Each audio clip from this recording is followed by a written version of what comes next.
In late 95, I purchased this site, and there stood a small house, which we subsequently over years renovated, built a floor and a half to house the offices of Khosla Associates and DSK Design, which is my wife's graphic design firm. So it has pretty much gone through 3 phases.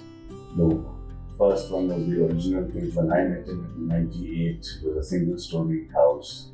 And then, like he was mentioning, we built over organically as the need came. There are quite a few architectural highlights.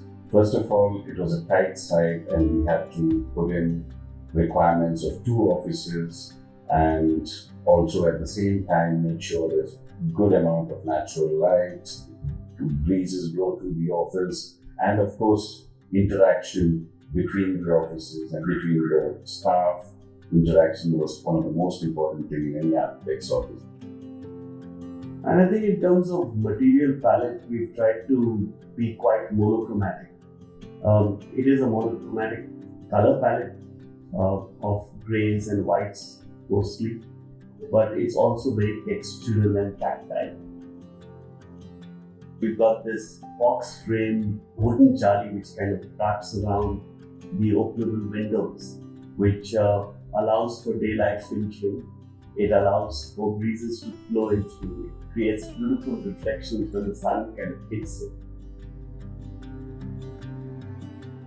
The other interesting element are the graphics that kind of run right through the spine, through the stairs, from the ground all the way to the 3rd floor. Since we were on a tight space and we wanted to kind of allow a lot of light also into the building, the staircase gave us that opportunity to do so. One or 2 things we always say is, one is that every morning when you can't think of it as you're going to a park, because it's going to be fun designing and have fun with projects. And the other is, of course, as long as the work is getting done, it's our office timings and the culture is quite flexible.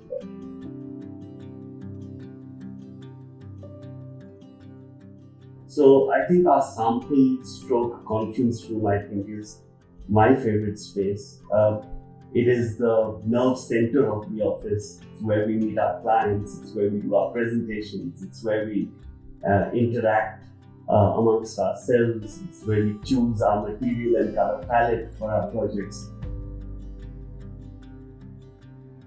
There's a space on the terrace where we dine, which is completely calm, quiet, and it overlooks the neighborhood. We have a park across the next street actually, and the trees, you can look at the trees from there. The changing seasons, the flowers that grow on the tree, that kind of helps me to unwind and think. Working with both of them, I've learned a lot, especially the way they respond to the client needs. And so one thing I would say, how both of them collaborate or their partnership is something which is I've always looked up to.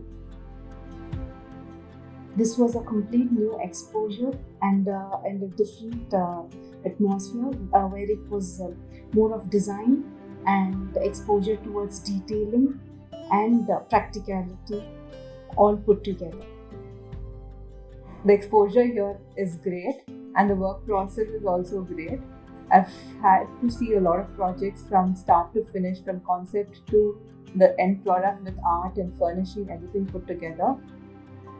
I think the office has always been a home away from home, and we've designed it in such a way that it's warm and collaborative, and it's just wonderful to be back after this year and a half of kind of so deliberately trying to make our meetings on Zoom, to come in and work in an organic way, to just come in and meet with your team leaders and with the rest of the team and just pull out a sketch or pull out a drawing, scribble and come out with a solution organically is just absolutely great.